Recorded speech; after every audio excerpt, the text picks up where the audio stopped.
Patay ang isang lalaki matapos sumalpok ang sasakyan nitong motorsiklo sa isang Toyota van sa Purok 1, Barangay Kayjukan, Valencia, Negros Oriental, 1:40 kahapon ng hapon.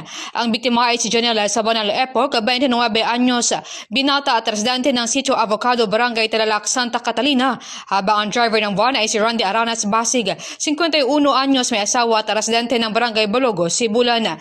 Sa ulat ng Valencia Police Station, galing Kayjukan patungong Dumaguete City ang biktima at pagdating sa lugar ay naabutan ito ng isa pang motorsiklo. Nakita umano ng driver ng van ang kasalubong na motorsiklo na napakabilis na takbo. Dahilan upang ito ay pumihit, ngunit nawala ng kontrol ang driver sa motorsiklo at bumangga sa harap ng kaliwang bahagi ng van. Dinala ang biktima sa Negros Oriental Regional Hospital, ngunit itikra itong dead on arrival ng doktora. Balita mula sa K5 News FM 97.7 Dumaguete. Kini si K5 Shara Humilio para sa Kampiyon nga Balita sa Bisyo Publiko ug Kalingawan sa Negros.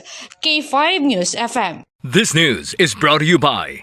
Are you experiencing body weakness? Do you have delayed wound healing? Do you feel hungry all the time? You may have diabetes. A powerful duo to help diabetic. Natural way of lowering blood sugar level. Clinica DTX 500 is a powerful duo that combines of Ampalaya extract and the sugarcane extract. Clinica DTX 500 stimulates the production of insulin, enhance conversion to energy.